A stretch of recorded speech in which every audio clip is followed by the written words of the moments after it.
And we'll get started in a couple seconds. I'm ready.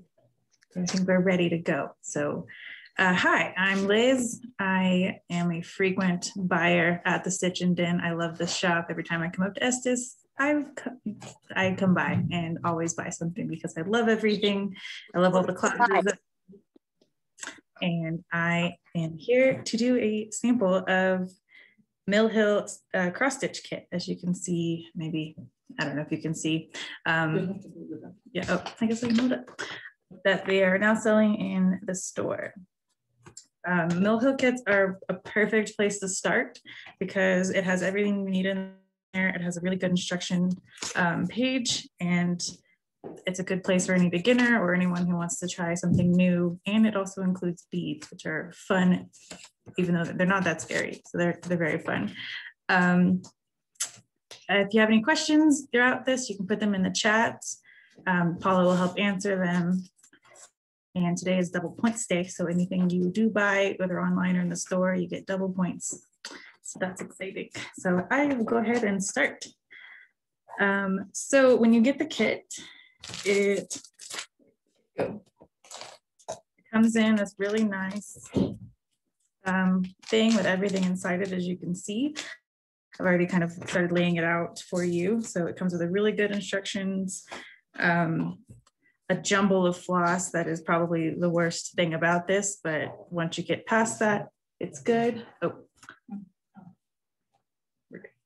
it comes with all of the things you need, as well as a little button that goes right there on the little flower. That kind of, from what I can tell, a lot of the Mill Hill kits end up with this cute little button as their little thing.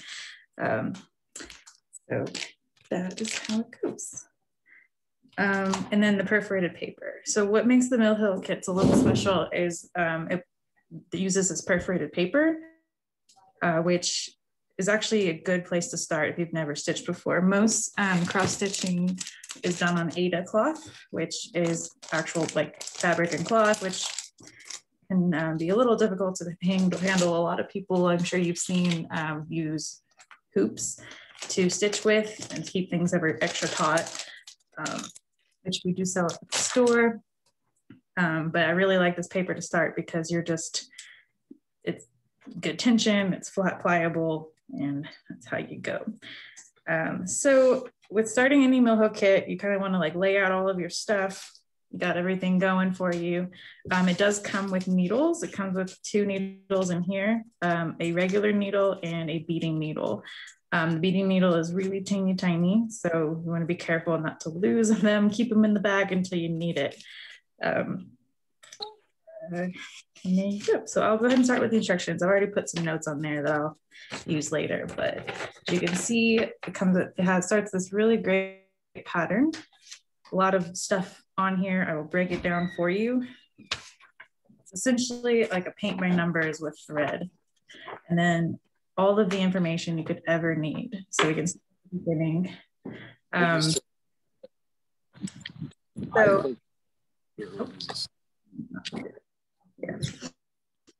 So basically, before you start anything, definitely want to read all of the instructions, because there will be stuff in here that that'll just be good advice. Good if you've never cross stitched before. It has really good diagrams, how to back stitch, how to do a French knot, how to add the beads, and then finally how to do the button at the end. And it tells you step by step, do all stitching first. That is very, very important. You'll want to do the back stitching after you do all of the cross stitching. Then you'll want to attach your beads, and then finally attach the button. So I will go ahead and kind of just keep going through the instructions. It gives you advice on general stitching, how to start, and then it'll give you advice on beading. So before starting, you want to find the center of the paper. So you've got this great blue side, and then turning over, you've got white. Now I've already found the center of the paper. You essentially see all these little holes. You start there, and I used a pencil, and I kind of just drew a diagonal line on both sides, and where they cross is right there in the middle. I like to make sure I know which way is up, so I always do a little arrow, because when you start, it's really hard to tell which way is up. That's how you find the center of the paper, and it explains it right there. flipping over, you want to find the center of the pattern where you'll actually start. With counted cross stitch, you want to make sure you're starting in the center and building out. That way you don't run out of your cloth or you don't make things off-centered. It's very, very useful to start. So most patterns will tell you, there's a little arrow right there, they'll tell you exactly where that center is. I've already highlighted it just so we can start, because I'm excited to start. I don't know about you. So now, what does all of this mean? There are a bunch of symbols on here and they all coordinate with a symbol on the color chart over here. The color chart's broken down into cross stitches. So all of the symbols that make the X, the little cross, as well as your back stitching and your beading, and then the buttons down here at the bottom. What I like to do first is, well, what you should do first is organize your floss. Like I said, it comes in a bundle like this. What's going on here? I like to make sure I number mine so it's easier to find them later. Then what I do then is wrap them on little bobbins like this, color coded with the number. So I can easily say, okay, I'm using that symbol. I go over here, it's number 8. So let's find number 8. What this number is here, the floss number, that corresponds to DMC color, which is a standardized brand of yarn that we do sell in the store. And they come like this. And that number right there is what it tells you, or is what it corresponds to. So if you ever run out of yarn or of floss, you can buy the same exact number, or if you're even confused as to what light lavender blue is versus medium blue, you can, and you have the yarn yourself or the thread yourself, you can go find it and color match. So once you, and so the best way to kind of go through these colors is obviously, so I did number down to 14. And then when you do your back stitching, that's also going to have its own number. So I went ahead and matched them up. So this dark purple was number 1. I wrote number 1 here. I noticed there wasn't a medium blue gray in my initial list because it's only used in back stitching. So I went ahead and made that one 15. I did the same thing with the beads because you will have to use floss to put on the beads. Obviously, you can't just stick a bead on there. So I coordinated the yellow bead is going to use a yellow floss. So I put 6, which is yellow. The best way to kind of go about this is to sort them by general color. As you can see, there's a lot of blues. Light lavender blue and light blue and very light blue are going to be very, very hard to tell apart. It's that, like I said, it's the hardest part of this kit is just figuring out what floss colors you have.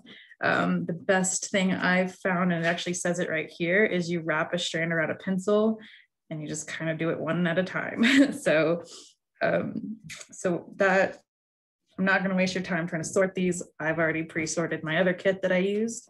So as I said, I've kind of already made them like this. So you get the color you need and you go from there. Whew, any questions so far? Because that was a lot to get started and we haven't even started yet. Ask them in the chat.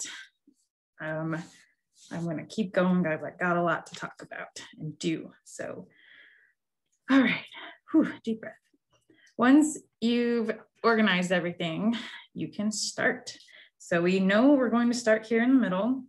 We know where the middle is, thanks to our handy dandy arrow and lines. Now we're going to find our first color and thread our needle. We know it's this little arrow color. I don't know if it's hard to see. I guess one thing to note on here is that there's obviously lines. Those are going to be your back stitching, which is those details that you put on. And then a lot of these symbols are going to correspond with beads. So as you can see here, there's symbols for cross stitches and there's symbols for beads down at the bottom. You want to skip the symbols for beads while you're doing the first step, which is cross stitching. So you're going to want to do all of these symbols 1 through 14 before you move on to the back stitching and then to the beads and then finally the button. So it kind of goes in order there for you. So you will have a lot of holes in your pattern as you finish, but you will make sure you do all of the X's. So right there, we're gonna start with this little arrow. And if we go to our symbol, that arrow is number 3, light lavender blue. And over on the left, it says strands. That is how many strands of floss you will be stitching with. What does that mean? So all of these strands come in strands of 6. So I'm pretty sure this is light lavender blue. I will use my actual one instead. The best way you want to get rid of or to separate them is by like tapping at the top until they kind of all separate. And you're going to be using, oh, that's easy to see. There we go. You're going to be using one of these little strands, not the giant strands of 6. So you'll be using 2 of them. So then you hold it really here and you pull that one strand out. That is the best way to separate your strands without ending up in a knot. Believe me, when you cross stitch, you become a knot expert. So we'll be using number 3. I've already pre-threaded it because threading is probably the other hardest thing about stitching, which I've become a pretty good expert at over the years. So you'll thread two strands in, and you want to do about, you don't want to make the strand too long. I usually do about maybe to my elbow length. What's great about these kits is they already come pre-cut. I use about half a length of one. That's a good length. You don't want it too long because then it'll start knotting. You don't want it too short because then you kind of run out and then you have to keep threading a lot. The less threading the needle, the better. And there you go. You got 2 threads. Then you want to pull it out about an inch or so and kind of hold it, pinch it here and hold it. The reason you don't want to do thread 1 and kind of bend it over is, I don't know why, it's just kind of complicated. Okay, my voice okay? Okay, good. I had a really bad back. All right, so now what do we mean by that? So here's that center. This is our center stitch. You take your needle and this is the back, remember, you go from back to front to start and you just pull it.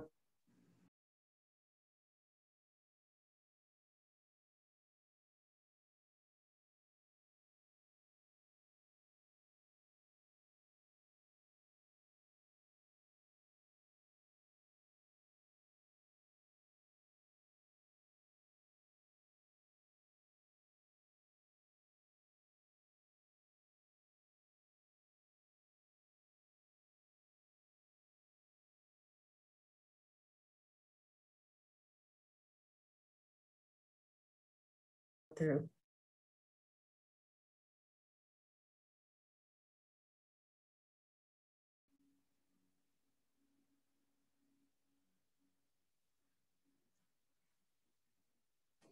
I'm having technical issues right now. Hopefully, I don't know. Am I online now? That's a little better. There we go. Okay, this one's a little off, but okay. Okay. We're having some internet issues. These little for the beads. Oh, that'll be good. Yeah. Okay. I knew we had some beads bowls. All right. I hope we're back on. I can't see myself in my screen. Ah, all right. You gotta hit that later button. Later. All right. Hopefully we're back and y'all can hear me. Of course, it's when I start, right? All right. So you currently have your thread through that center piece. What does that mean? If you look at our little diagram, and I kind of edited a little to make it easy to understand. So in the chart or in the pattern, you've got all of these little boxes. With cross stitching, you're essentially making little crosses or X. It's as simple as that. X is everywhere. It's super fun. Each line is going to be a hole in the perforated paper. So where I have that yellow highlight, that is the center of the piece where you currently have your thread going through. And we came from back to front. So The best way to do cross stitch is to do rows at a time. As you can see in the diagram, there's a lot going on there. So we will do rows at a time, back and forth, doing one leg of the stitch, and then returning to do this. So what that means is we'll do this leg over, and then after we finished our row, we'll do the second leg over to the left. So I'll demonstrate that now. First, what are we going to stitch?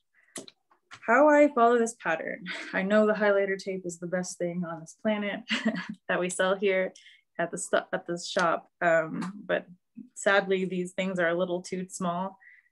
Just use the highlighter tape since it's so big. I use 2 different colors of highlighters, and I highlight what I'm about to do with a yellow. So we're going to do about 9 stitches here of the same color, because we're only doing one color at a time. And then when I'm done, I use a second highlighter to highlight over the yellow to show what I've done. It's probably the best way I found to track where I am, what I'm about to do. It's easier on the eyes. So, okay, I'm only doing these yellow ones. So that's how I go forward. So we're going to do about 9 stitches, and it is loose back here. So I will show you how to do those 9. You can see it's blue on blue. It's perfect to see. So we are out on the first leg. We're going to go diagonally from where we came out. We're going to go into the paper. And you kind of pull it all the way through. You don't want to pull it completely because you're going to have to catch this tail, and I'll show you how to do that. I'll also show you a really good trick I have later. And then we're going to come back through. Oh, it's so hard to see. Look. So you made a little half leg. Oh gosh, so difficult. I'm so sorry, everyone. And then you'll want to come back up on that 3 spot. So on the sample or on the diagram, you're coming back up through the fabric right below where you started. Now, in order to catch that tail, you see there's this loop forming. Kind of put your fingers through, kind of keep pulling gently. As with everything, starting is the hardest part. And then you want to catch that tail with that loop. And it is secured. You don't have to do knots. You can keep going if you want to make it secure, but like I can pull pretty hard and it stays there. All right, so we're going to just continue doing half cross stitches, which is the first leg, for over 9 stitches. So just kind of keep going in from back to front on the bottom, pull it all the way through, and then go from top to bottom, or front to back at the top. So we go 1 to 2, 3 to 4, 5 to 6, continue until you get 9 little diagonal lines on your pattern. So I'm at 3, 4. And why I'm only doing this little bit to start is because you don't want to do too many stitches on each row. What I love about patterns is you see there's a giant square of 10 by 10, which is 100 stitches. So that just shows you how massive these projects are. You're doing hundreds and hundreds of stitches. It's a very impressive craft for people. They ask me how I have patience, and I say I don't. I just love to do cross stitching. 1, 2, 3, 4, 5, 6, 7. I usually like to keep my rows anywhere between 10 and 20. I don't like to do too much because then you're just doing nothing but half stitches. Luckily, this pattern kind of stops you at 9 on this one. And eventually you'll fill it all in. So like I said, you want to kind of work from the inside to the outside. That way you don't lose count and you don't kind of mess up your stitch.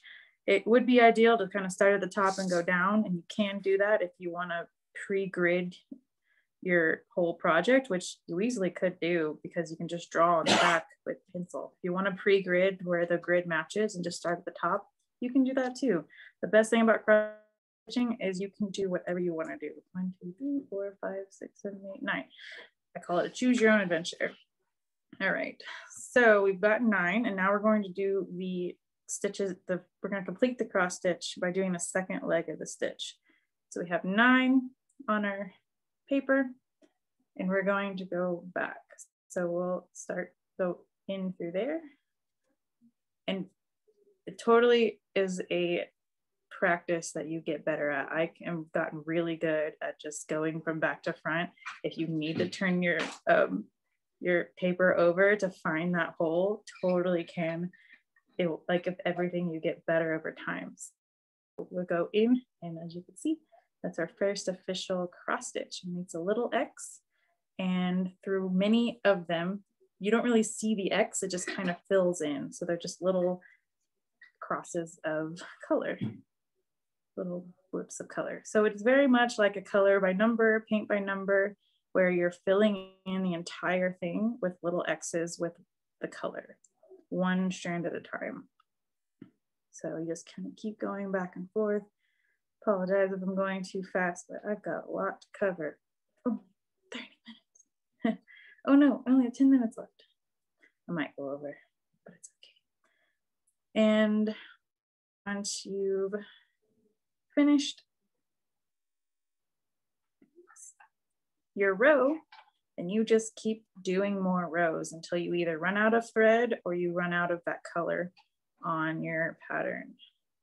Now, another trick I have is when you do the next row, so let's put that down and highlight what we just finished, because that's how I like to do it. Woo. Then you're on to the next row. So you just highlight your next row. I like to kind of stagger my rows so that way, it doesn't kind of show big blocks on the pattern. This one probably won't show it, but I like to stagger them just because you'll eventually fill in everything. And I would, for instance, on this row, I would go ahead and do this little one there just because it's not super far away, as you can see. That little extra one I highlighted, just make sure you add that space in there. You'll eventually come back with gray and fill it in. So I would do this blue until I can't do blue anymore. You can skip about 4 or 5 other colors. Like right here, you can definitely do the blues here and then the blues there and skip that white. I kind of use this grid as like a guideline. I kind of work each square at a time. I don't really bleed into the next one too far. And then you just kind of fill it in until you've done all of the cross stitches. I was gonna sample the other color, but we did not have time. I will show you how to end your thread. The best way, you don't have to do knots. You just turn it over and you take your needle and you kind of just wiggle it under. I do about 3 or 4 just to get it secured. You just kind of put it underneath the threads back there. Oops, I bumped it, I'm so sorry. And then pull it through and it's also secured, and you can just use your scissors and snip it off. And there you go. And then there's a row of cross stitches. You'll do row at a time until you've got everything filled up. And once you've done your cross stitching, then you can work on the back stitching. So I mostly finished this. I'm gonna show you that I'm gonna finish this little butterfly here. I'm gonna add beads to it so it kind of looks like this little guy up there. And I'm gonna add the button. So back stitching is all of these little details that look like embroidery. It essentially is embroidery. As you can see down here, we got little flowers, we've got a little ant and other cute little things. It's just is really cool how the beads and the embroidery just really make it fun. Like even these little raindrops are back stitching, as you can see in the pattern. So it just kind of makes it look super fun and detailed. So back stitching is the next step. I think it's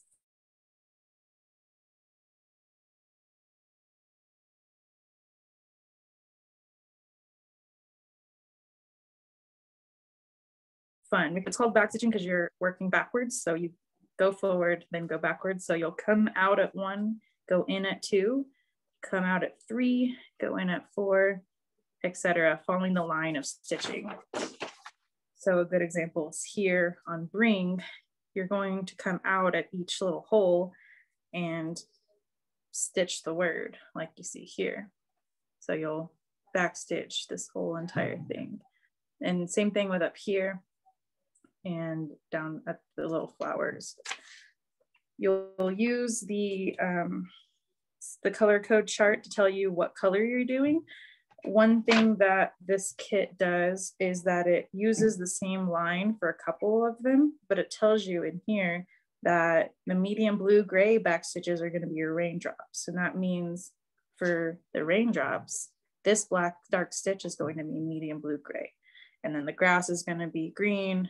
It's always greener on the other side. And then the butterflies are going to be dark gray. So we'll do the dark gray, which is number 13 for our backstitching. And then there's also a French knot, which I don't know if I'll have time to sample. There's an example right here. You kind of just stick it up through, wrap a knot, wrap it around and kind of stick it back in.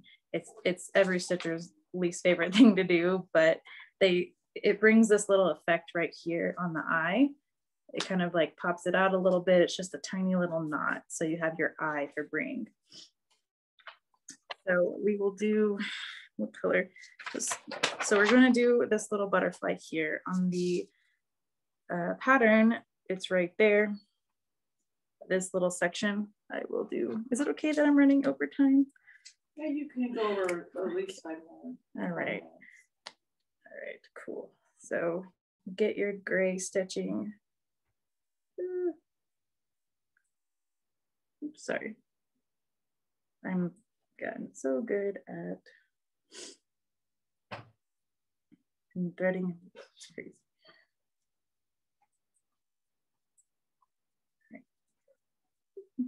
One little tip I wanted to show for, if you don't want to worry about trapping a needle, is if you pull these out, you see you have a loop at the end. You can use that loop to secure your thread, and I'll show you how to do it. So we're going to work here in a back stitching pattern. You can see on here, it's going to be right above this little yellow color. So I'll come out here. You can see right above that yellow, and then you're going to go down into it right there. And as I can show you with this cool loop method, when you pull it all the way, you have a loop there. You just thread it through and pull it tight. Pretty cool. You've given some really good tips, Liz. See, I have so many tips. I'm hoping, I wish I could share it with all of them with you, but I will let you know. Come back again. Don't I worry. will be back. So then you just kind of follow the pattern. It's going to go side diagonally one and then over one. So there's that one little line there, and you just kind of make a little diagonal. Now it's just tracing things, like what does it, connect the dots essentially. You can even do dots on your pattern if you're confused as to what holes you're going to come out of. See, that's wrong. Oh no, it's right. No, it's wrong. I was wrong. See, you make mistakes in this. See, I even messed up. I was supposed to come right around this bead. So I will undo it later and fix it, but you get the gist. I will finish this later. How do you undo? Undoing, that's a good one. So like I said earlier, when you kind of want to have it loose on this end, that way you can just easily undo, because, so for undoing, it's a little tricky because it's already on a cross stitched pattern. You want to be very careful not to pull other threads. You kind of just stick your needle in and kind of pull it out gently and just keep pulling. It's called frogging because you rip it. I think that was the joke. I think it's great. I love it. Same thing with, and because you did that loop method, it's going to be a little trickier, but you can kind of loosen it up and then find it on the end. That's a mess. It's a mess, but you know what? Only snobs are going to look at the back of your cross stitch from what I've heard. I know it was an art, but it's just for fun. You're not having fun, you're doing it wrong. So that's how you do back stitching. I'm not going to waste time doing it again, but you want to make sure you do all of the back stitching before you start doing your beads. As you can see, some of them overlay, and you don't want to, it's really hard to back stitch over beads because you don't want to get it caught in anything. Luckily, I've already pre-threaded my stitching or my beading needle. The hard part is, or the hard thing is with these are really, really, really tiny. You can use some needle threaders that they sell here. These are very useful. It's also useful, and it even says it in the instructions, to do one thread at a time and kind of pull it through. So this one actually is looped through just because it's beaded. When you bead, you're going to be filling in all of the beaded simple spaces. So what that means is we're doing yellow, which is this little cross in a circle. We're going to use yellow, and we're going to do a half cross stitch. Some of them are going to be a full cross stitch. It tells you everything you need to know in this instructions. Half is just one leg of it, so you're only gonna do those. So the beads come in two separate things. They come in two separate bags, and it actually tells you in the instructions that the starred ones are gonna be bagged together, so you can tell which colors are which, since I think there's two different greens. So you'll be using the yellow ones, and we have little things to hold your beads. Just if you want to sort them all, sorting them all is a nightmare. We also have like a little, like a garden pot almost. Any sort of like dish is really good. I've used soy sauce dishes. I've used paper, like a paper plate before, but they're really tiny. So I just pour them all out. See, a little beading needle came in. I used another beading needle because they're so hard to do. And you'll just pick them up super easily. So we're going for the yellow one. And according to the pattern, it's going to be right here. Working from top to bottom is always the best bet. Just because of the way that the tension works. So you'll come out right at the bottom left of where you're going to need your bead needle. Oh my gosh, the words are hard. Careful with that end because you will want to secure it. Either in the loop method or with the other security method. So once you're out in the front, that's when you grab your bead with your beading needle. You kind of just put it on there, and then you stick it in the top right corner of that spot and pull it through. And be careful with that back because it's not secured. The dexterity of stitching gets better with time. So I might make this look easy. I understand how difficult it was. So what I'm going to do is just secure it with my next stitch. So we're going to go 2 down and fill in this hole right here. There's 2 beads there, and hopefully it catches. Oh, it caught. Yes. Sometimes it doesn't. Just be gentle and you'll catch it later. It's okay. It's a practice. So I'll grab my next bead and I'll go in there and pull it through, and you see it makes puts the bead in it. It's just really simple. Just grab another, oh, carefully don't grab it in the back. I've done that before, and you don't want the beads in the back because then you can't see them. So pull it out. The next one will go in right there. And that's as simple as it goes. It's really not hard because of the tension. They're pretty secure in there. Like, it's actually really satisfying to rub your fingers over this because of the beads. And you'll just fill them out where they are in the pattern. And the only difference on some of them, there is a petite bead, which says petite in the name of it. You're going to want to do a full cross stitch. So you will want to go back through your needle or your bead when you finish the cross. So when you're doing that second leg, I'll just show you for an example. It makes it upright. As you can see, all of these right here, they're not diagonal and they're a lot smaller. So it really makes it nice and straight and up and down. So what you'll do is you'll come out on the bottom right of the stitch, and then you'll go in through the top, and then you'll go down it. So the instructions are there to kind of understand how you do the rest of it. And then you finally will put in that button. I'm almost done. It tells you right there that button is going to be used on your chart. On your chart, it tells you you're going to use 3 strands of white. And when you do that, you're going to put it in right here. So that spot is going to be empty, and that's where you attach the button. So I will attach the button real quick. Oh, where did all my needles go? See, needles are just so fun because you lose them. And then you find them later in the carpet with your foot. Your magnet. I do have a little cool thing that I think we want to look to get in the store. They're called needle minders. They come in many different colors and patterns. They could just be a magnet. It's literally just a magnet that someone put a cute little button on top. What you can do is put them just right there. It just sticks, and the needle that you lost earlier, which I actually did lose, but this one's connected still, and then it just holds there. I think it took me months until I found my first one and saved my heart and my feet. So perfect. Needle finders? Needle minders. Needle minders. Yeah. We'll look for those for you. For sure. They're the best. And you can make one yourself, or we'll find them for you, and that way you don't have to make them, because I don't know how to make them either. So magnets, and stitcher's best friend. So I don't have my other needle. I've lost it. Here's another. You have about a couple minutes. Okay. Well, essentially, you will take your white thread, and you're going to use 3 of them. Okay.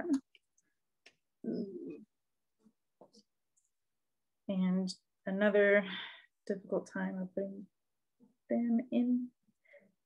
Now, doing 3 threads is going to be a little bit harder than doing 2. But as I said, practice makes perfect. I can't even get it right the first time.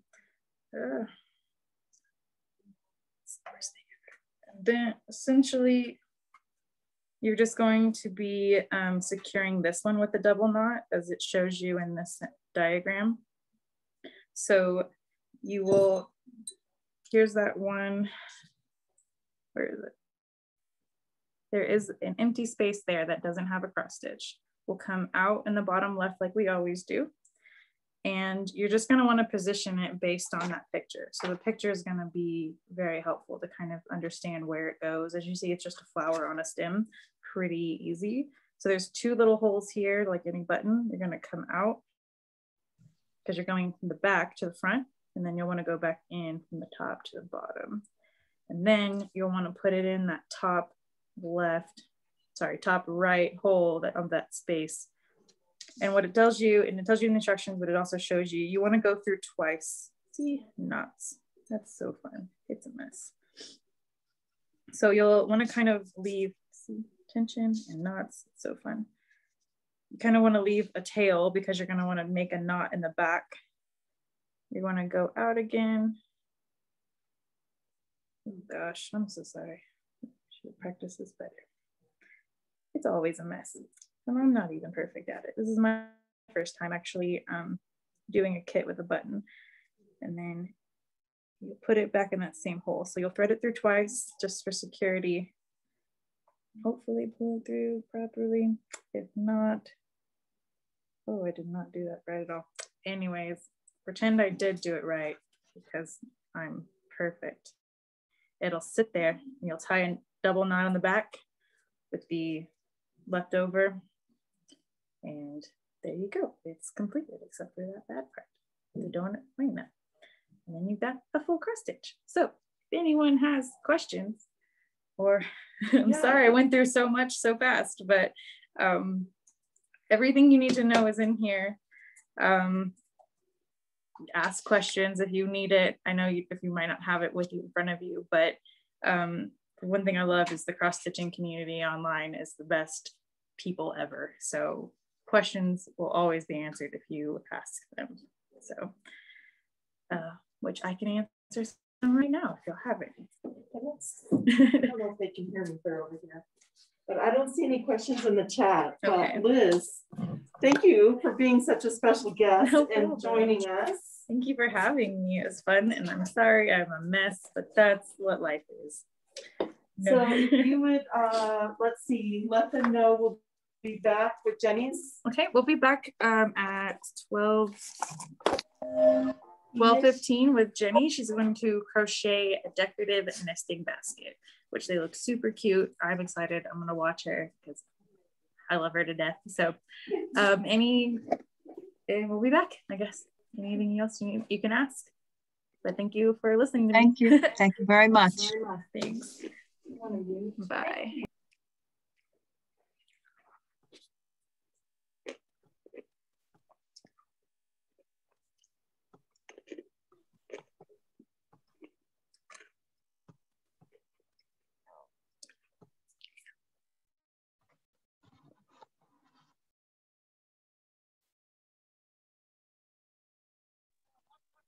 You did a great job, Liz. This is Nancy. Hi.